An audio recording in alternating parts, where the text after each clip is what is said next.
Dear students, तो आज हम आपको बता रहे हैं आओ मिलकर बचाएं। आओ मिलकर बचाएं इस पाठ की कवयित्री हैं निर्मला पोतुल। एक्चुअली में यह पूरी कविता संथाली भाषा में लिखी गई है और इसका हिंदी रूपांतरण अशोक सिंह जी ने किया है। आओ मिलकर बचाएं इस कविता में दोनों पक्षों का यथार्थ चित्रण हुआ है। बृहत्तर संदर्भ में अगर देखा जाए तो अपन अब जो देखते हैं कि यह कविता समाज के उन चीज़ों को बचाने की बात करती है जिनका होना स्वस्थ सामाजिक प्राकृतिक परिवेश के लिए जरूरी है। प्रकृति के विनाश और विस्थापन के कारण से आज आदिवासी समाज संकट में है, जो कि कविता का मूल स्वर है। अब यहाँ पर दो पक्षों की बात है।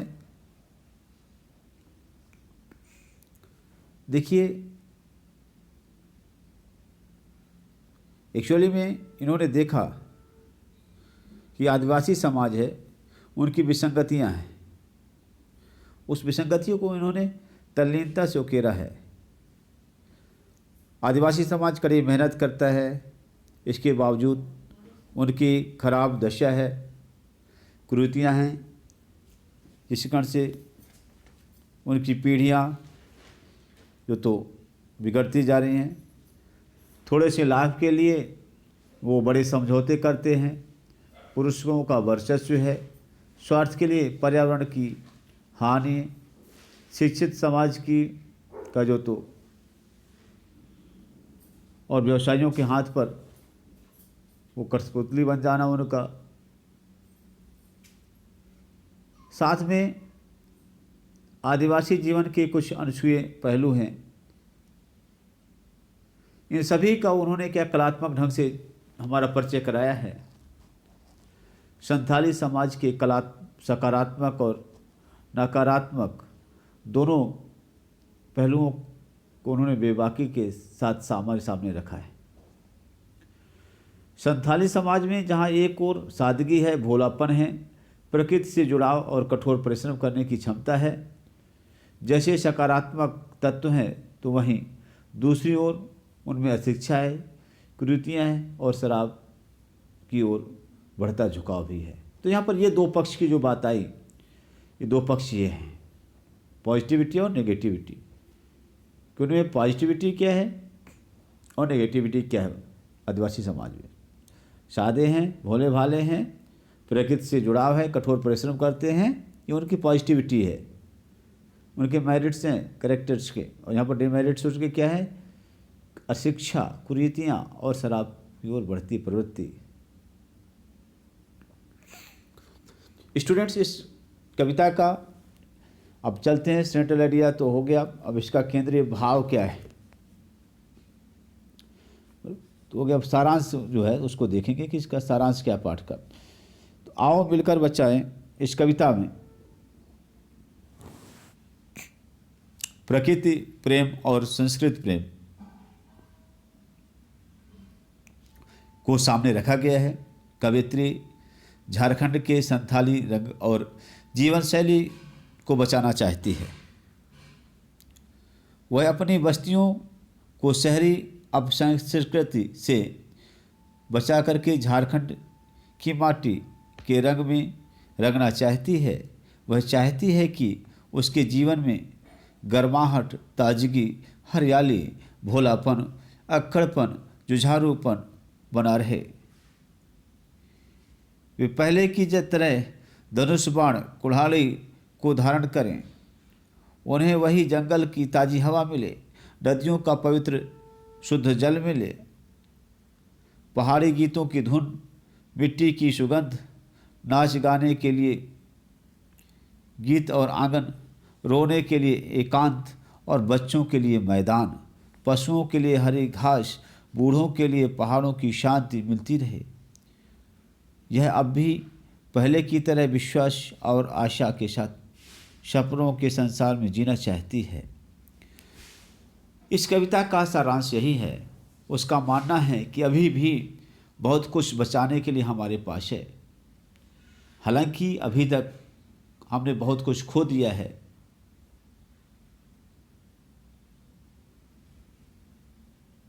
और अभी कवित्री को आशा है कि अभी हम जो कुछ खो दिया तो खो दिया, लेकिन जो बचा है उसे हम अभी बचा सकते हैं। और इसके लिए क्या है, कोई एक व्यक्ति नहीं बचा सकता, पूरा समाज बचाएगा। और समाज कौन होगा? वही झारखंड क्षेत्र के जो संथाल परगना के जो लोग हैं, संथाली समाज है, वो अपने संथाली संस्कृति को, आदिवासी संस्कृति को बचाने का प्रयास करें, क्योंकि हम सभी की जो एक अपनी पहचान है, और अगर हमारी पहचान ही समाप्त हो गई तो हम समाप्त हो गए। कवित्री कहती है, अपनी बस्तियों को नंगी होने से, शहर की आबो हवा से बचाएं उसे, बचाएं डूबने से पूरी की पूरी बस्ती को हड़िया में। अपनी बस्तियों को नंगी होने से, अब नंगे होने का मतलब क्या है? निर्लज्ज होना, अमर्यादित होना। कवित्री कहती है कि मित्रों, अपने बस्तियों को क्या, शहरी वातावरण की नग्नता से, अमर्यादा से आओ मिलकर के बचाएं, नहीं तो शहर के पास जैसे आना जाना जैसे लोगों का हो जाएगा, शहर से संपर्क में जैसे हमारे आदिवासी समाज आ जाएंगे, तो जैसे शहरों में नग्नता है वैसे हमारे समाज में भी, संथाली समाज में भी नग्नता आ जाएगी। शहर की आबो हवा से बचाएं उसे, आबो हवा में वातावरण, शहरी वातावरण से बचाएं। कवित्री कहती है कि अरे मित्रों, हमारी बस्तियां शहरी वातावरण के प्रभाव में आती जा रही हैं, इस कारण से हमारे क्षेत्र में पाई जाने वाली जो मर्यादाएं हैं वो टूटती जा रही हैं। यानी हमारे इलाके के लोग क्या है, शर्म हया छोड़ करके नंगे होते जा रहे हैं। उनके तन के कपड़ों भी जो तो ढकने की बजाय जो तो तन को दिखाने के लिए होड़ में कर रहे हैं। ठीक है, यहाँ के वृक्षों को काट काट करके धरती के को वृक्षविहीन किया जा रहा है। शहर की आबो हवा से बचाना है।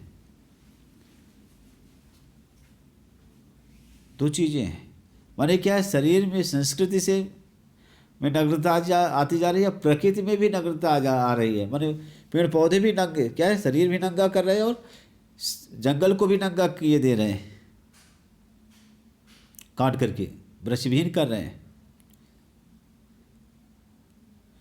तो इस तरह से क्या है, एक दिन ऐसा आएगा कि पूरी की पूरी बस्ती क्या है, हड्डियों का ढेर बन जाएगी। अर्थात शहरी संस्कृति के प्रभाव से यहाँ के निवासी क्या है, रक्त और मांसहीन होकर के दुर्बल हो जाएंगे और वातावरण प्रदूषित हो जाएगा।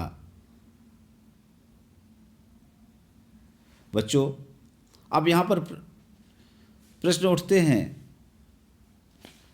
कि आखिरकार बस्तियों के नंगे होने का मतलब क्या है? आप समझ गए ना कि बस्तियों में नग्नता और अश्लीलता बढ़ती जा रही है ना। तो बस्तियों के लोग क्या, शहरों को की देखा देखी में ऐसे वस्त्र पहन रहे हैं जिससे क्या, तन ढकना नहीं बल्कि उसको तन को दिखाना उनका उद्देश्य होता है। दूसरा इसका पहलू, जैसे मैंने बताया था कि दूसरा इसका पहलू ये भी लिया जा सकता है कि शहरी आबो हवा के प्रभाव से वृक्षों की अंधाधुंध कटाई की जा रही है और पूरे के पूरे जंगल नंगे हो जा रहे हैं। शहर की आबो हवा से बस्तियों को क्या खतरा है? तो शहर की आबो हवा से बस्तियों में नग्नता आ जाएगी, अश्लीलता आ जाएगी। और अभी हम जो प्राणों पौधों को पूजते हैं ना, तो उसकी क्या उसी तरह से कटाई हो जाएगी, पूरा जंगल नंगा हो जाएगा। पूरी बस्ती के हड़िया में डूबने का पर जो व्यंग है वो क्या है, मतलब जिस प्रकार से वृक्ष काटे जा रहे हैं, बस्तियां पेड़ विहीन और नंगी होती जा रही हैं, उससे लगता है कि बस्तियों का जीवन जो तो भी हड्डियों के कंकाल की तरह निरर्थक हो जाएगा। इसका अर्थ से लिया जाएगा। After then students, second paragraph, इसमें से देखिए, अपने चेहरे पर संथाल परगना की माटी का रंग, अपने चेहरे पर संथाल परगना की माटी का रंग, भाषा में झारखंडीपन, ठंडी होती दिनचर्या में जीवन की गर्माहट, तन का हरापन भोलापन दिल में, तन का हरापन भोलापन, दिल का अक्खड़पन जुझारूपन भी। तो देखिए बच्चों, क्या है पूरा का पूरा छंद जैसे क्या मुक्तक छंद है ना, लेकिन देखिए तुकांत ना होते हुए भी क्या है, इसमें फ्लुएंसी है, भाषा में प्रवाह है।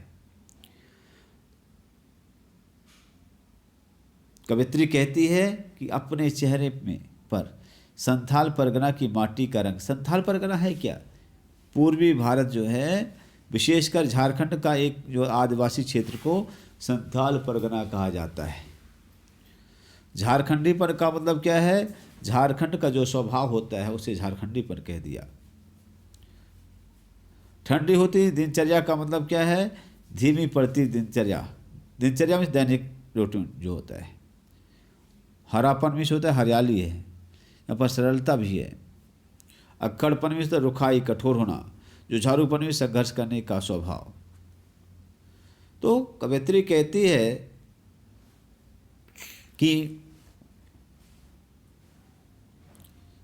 कि मैं चाहती हूँ कि हमारे झारखंड के लोगों के चेहरों पर शहरी संस्कृत प्रभाव ना हो, है ना, बल्कि क्या हो, संथाल परगना की मिट्टी का स्वाभाविक रंग हो। मतलब इसका क्या है कि लोगों के व्यवहार में प्रादेशिक गुण बने रहें, उनकी भाषा का जो झारखंडी स्वभाव है वह नष्ट ना हो, वहाँ के लोग अपनी बोली बोलें। ऐसा नहीं कि इंग्लिश और दूसरी अन्य भाषाएं जो है तो शहरीकरण के प्रभाव पर आकर के खड़ी बोलियाँ बोलना शुरू कर दें, तो संथाली भाषा जो होगी, झारखंडी भाषा होगी, गायब हो जाएगी ना।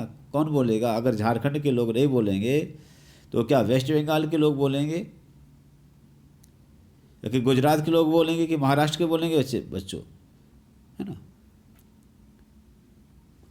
कवित्री कहती है अपने संस्कृत के स्वभाव में या प्रभाव में आकर के यहाँ के लोगों की दिनचर्या में ठहराव आ गया है। कौन से? अपने यहाँ पर संस्कृत, जो शहरी संस्कृत के प्रभाव में पढ़ करके। कहाँ की? शहरी संस्कृत के। अपने यहाँ पर क्या है, नहीं सॉरी, यहाँ पर हमने बताया था शहरी संस्कृत के प्रभाव में आकर के यहाँ के लोगों की दिनचर्या क्या हो गई है? ठहर सी गई है। उनके जीवन का जो उत्साह नष्ट हो गया है।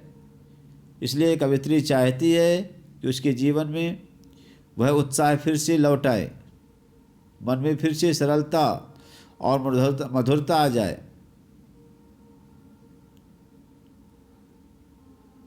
है ना। ठंडी होती दिनचर्या में जीवन की गर्माहट, मन का हरापन, भोलापन, दिल का अक्खड़पन, जुझारूपन।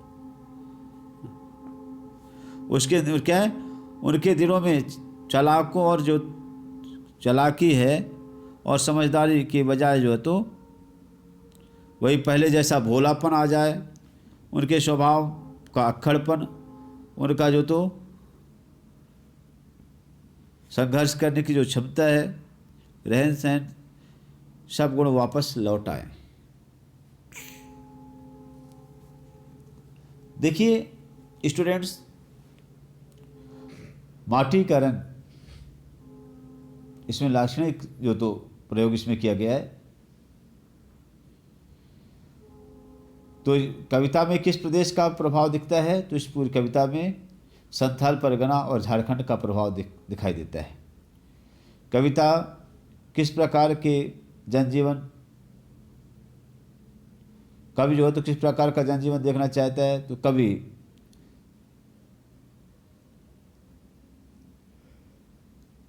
जनजीवन में सहजता, सरलता, जोश, सरलता, भोलापन, जुझारूपन देखने का इच्छुक है। मतलब उसको नैसर्गिक, नेचुरल जो तो बिहेवियर पसंद है। ठंडी होती दिनचर्या और जीवन की गर्माहट का मतलब क्या है? तो ठंडी होती दिनचर्या का मतलब है आलस्य, उदासीनता, ठहराव, और जीवन की गर्माहट का मतलब है हलचल, गतिशीलता और जुझारूपन। अगला क्वेश्चन है झारखंडपन से क्या मतलब है। तो झारखंडीपन जो होता है उसका आशय है झारखंड के लोगों के स्वाभाविक गुण। वहाँ के लोगों के नेचुरल जो तो बिहेवियर उनका क्या है, भोलापन है, सरलता है, सरसता है, अक्खड़पन है, जुझारूपन है, गर्मजोशी और जिद्दा दिली।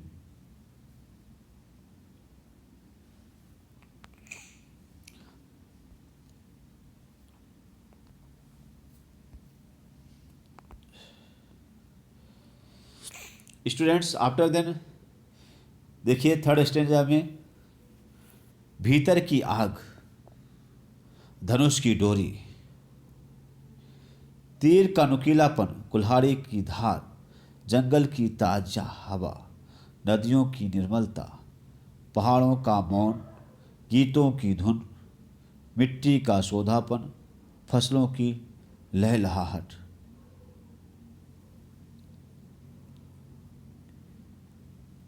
भीतर की आग, तो आग का मतलब गर्मी है, उत्साह से मतलब है।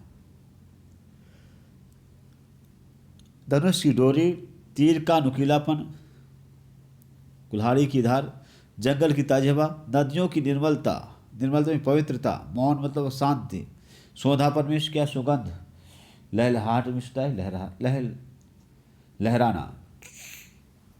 कवित्री कहती है कि मैं चाहती हूँ कि झारखंड के लोगों के जीवन में उत्साह की ऊर्जा बनी रहे। जीवन, भीतर की आग, धनुष की डोरी, मतलब क्या है, जीवन में उत्साह की ऊर्जा बनी रहे, उनकी उमंग नष्ट ना हो, उनके धनुष की डोरी और तीर का नुकीलापन यथावत बना रहे, कुल्हाड़ी की धार और उनकी कुल्हाड़ी की धार भी बनी रहे। आशा यह है कि वे परंपरागत जीवन शैली ना छोड़ें, वे अपने उत्साह, अपने कर्म, अपनी तेजस्विता और प्रभाव को सुरक्षित रखें।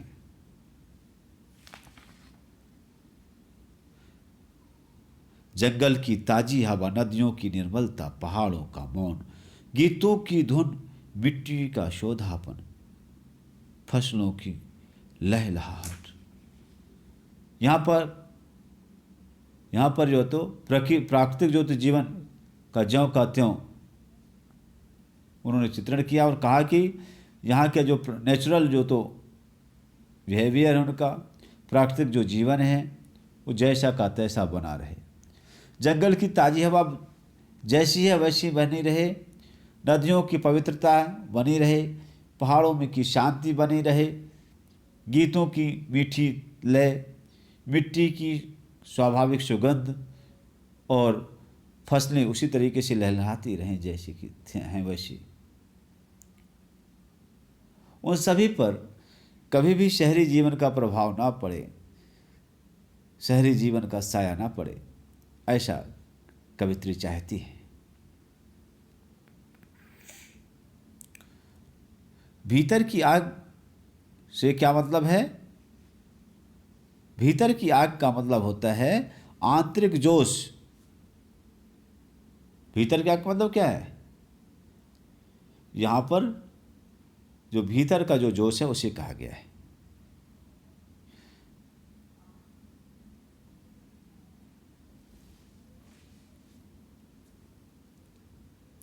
फोर्थ स्टेंजा में देखेंगे,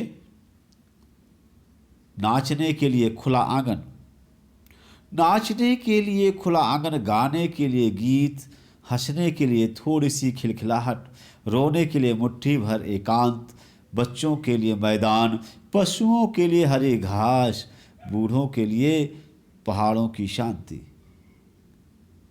तो मुट्ठी भर मतलब थोड़ा सा, एकांत में होता है अकेलापन। कवयित्री यहाँ पास ये बताना चाहती है कि मैं चाहती हूँ कि हमारे जनजीवन में फिर से नाच गान का उत्साह में वातावरण बना रहे, नाचने के लिए खुले खुले आंगन हों, यहाँ नित्य प्रति गीत गाए जाते हों, हमारे जीवन में हंसी हो, खिलखिलाहट हो, रोने के लिए थोड़ा सा अकेलापन भी मिले, बच्चों को खेलने के लिए खुले मैदान मिले, पशुओं को चरने के लिए हरी हरी घास मिले और बड़े बूढ़ों को पहाड़ी प्रदेशों का शांत वातावरण मिलता रहे। स्टूडेंट्स यहाँ पर आते हैं कि आखिरकार झारखंड के जनजीवन का जो स्वाभाविक जो गुण है, विशेषता, वो क्या है। तो वही वहाँ पर स्वाभाविक गुण ये है कि यहाँ झारखंड के जो जनजातियाँ हैं, वहाँ का जो जनजीवन है, उनमें नाच गाना हंसी खेल का स्वाभाविक स्थान है। यहाँ के लोग मिलजुल करके खूब नाचते गाते हैं, यहाँ के लोग हंसते हैं वे और खुल करके खिलखिलाते हैं, रोते हैं तो खुल करके दुख प्रकट करते हैं। यह उनकी जीवन की शैली की सहजता है, सरलता है।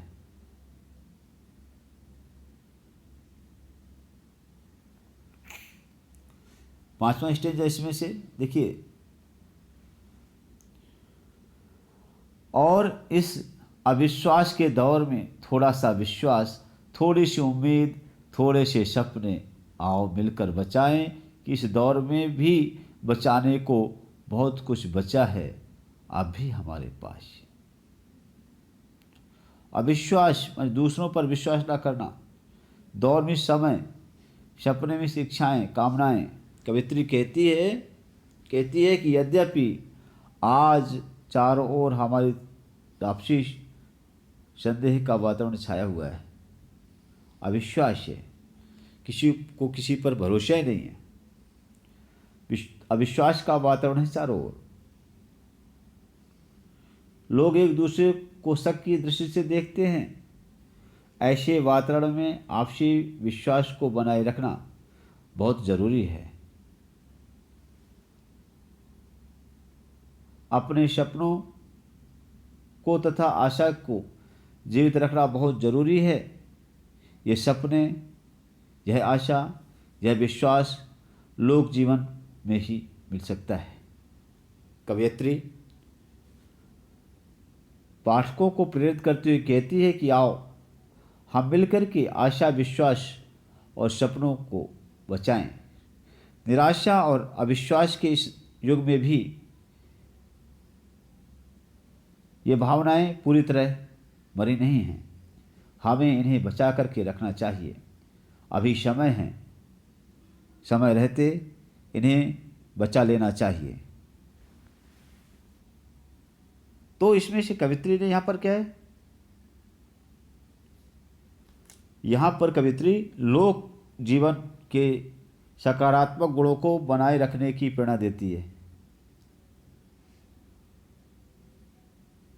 उसका मानना है कि शहरी संस्कृति के कारण से उपजे अविश्वासपूर्ण जो तो वातावरण को निर्मूल करना चाहिए, है ना। अगर क्या है, शहरी वातावरण गांव में आ गया तो गांव में भी अविश्वास का दौर जो है तो उसी तरीके से कायम हो जाएगा।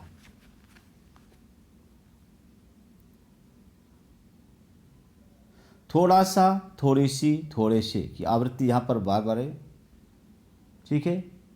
इसमें इस कथन में लय और प्रवाह है। उर्दू के भी शब्द हैं। उम्मीद यहाँ पर जाएगा, विश्वास, सपने, ये तद्भव है। उम्मीद उर्दू है, विश्वास संस्कृत का हो गया, तद्भव हो गया सपने। तो क्या है, मतलब विदेशी यहाँ पर हो जाएगा, फिर तत्सम और तद्भव दोनों हो जाएगा, है ना।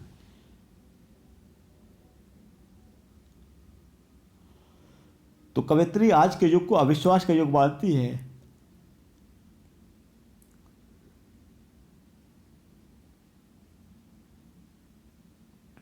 इस तरीके से बच्चों अब क्वेश्चन आंसर में चलते हैं।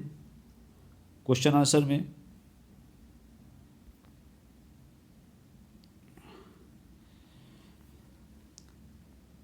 माटी का रंग प्रयोग करते हुए किस माटी की ओर संकेत किया गया है। तो कवित्री माटी का रंग के माध्यम से झारखंड के लोक जीवन की स्वाभाविक विशेषताओं को उजागर करना चाहती है। वहाँ की स्वाभाविक झारखंडी भाषा, जुझारूपन, अक्खड़पन, नाच गाना, हंसी मजाक, है ना, रोना, स्वच्छंद प्राकृतिक वातावरण, धनुष बाण, कुल्हाड़ी आदि को माटी के रंग को व्यक्त किया है। उसकी पहचान, उस मिट्टी की पहचान के रूप में व्यक्त किया है। तो भाषा में झारखंडीपन का मतलब क्या है? भाषा में जहाँ पर झारखंडीपन का अभिप्राय क्या है? झारखंड के लोगों के स्वाभाविक जो बोली है, उनका जो विशिष्ट उच्चारण है, उनका जो विशेष स्वभाव है, दिल के भोलेपन के साथ साथ अक्कड़पन और जुझारूपन को भी बचाने की आवश्यकता पर क्यों बल दिया गया है? कवित्री को अपने परिवेश की स्वाभाविक विशेषताओं से लगाव है। वह भोलेपन के साथ साथ अक्कड़ता और जुझारूपन को भी आवश्यक मानती है। कारण यह है कि भोले आदमी ही जरा जरा सी बात पर अकड़ कर के तन जाते हैं और संघर्ष करने के लिए तैयार हो जाते हैं। ये तीनों गुण साथ साथ चलते हैं। इन तीनों का उपयोग है बुरी बात को ना सहना, उसके प्रति रोष प्रकट करना और लड़ना एक गुण है। इसलिए कवित्री को ये प्रिय है। प्रस्तुत कविता आदिवासी समाज की किन बुराइयों की ओर संकेत करती है? तो प्रस्तुत कविता में आदिवासी समाज के शहर की देखा देखी पर आई नग्नता और ठंडेपन की ओर संकेत किया है। ये बुराई है अपनी बस्तियों को नंगी होने से, शहरों की आबो हवा से बचाओ से। मतलब आज आदिवासी समाज में जड़ता आ रही है, एक ठंडेपन ने उसे घेर लिया है। कवित्री उसके लिए ठंडी होती दिनचर्या का प्रयोग किया है। इस दौर में भी बचाने के लिए बहुत कुछ बचा है। इससे क्या आशय है? कवित्री को अविश्वास भरे दौर में भी विश्वास है, उम्मीद है और सपनों को बचाने जो जज्बा है। उसे लगता है ये बात सही है कि हमने बहुत कुछ खो दिया है, लेकिन अभी भी बहुत कुछ है जिसे हम अभी बचा सकते हैं। अपनी संस्कृति को बचा सकते हैं, अपनी सभ्यता को बचा सकते हैं, अपनी पहचान को बचा सकते हैं। स्टूडेंट्स, क्वेश्चन नंबर 7, बस्तियों को शहर की किन आबो हवा से बचाने की आवश्यकता है? तो बस्तियों को शहर की नग्नता और जड़ता से बचाने की ज़रूरत है। तो यहाँ पर नग्नता के जो 3 आयाम है, देखिए, स्वभावगत नग्नता है, वेशभूषा की नग्नता है और पेड़ रहित प्राकृतिक परिवेश, ये 3 नग्नता है। जड़ता जब ठंडी होती है, दिनचर्या भी एक शहरी बीमारी है। शहरवासियों के जीवन में न उमंग होती है, न उत्साह होता है, न नाच है, न गान है। वे बंधी बंधाई अलगाव भरी जिंदगी जीते हैं। स्टूडेंट्स, इस तरीके से ये पूरा चैप्टर पूरा होता है और फिर हम इस पद्यांश का जो पूरा का पूरा चैप्टर पूरा हुआ। क्वेश्चन आंसर हमने आपको बता दिया, आप इसे पूरा करिए। Thanks students. ओके।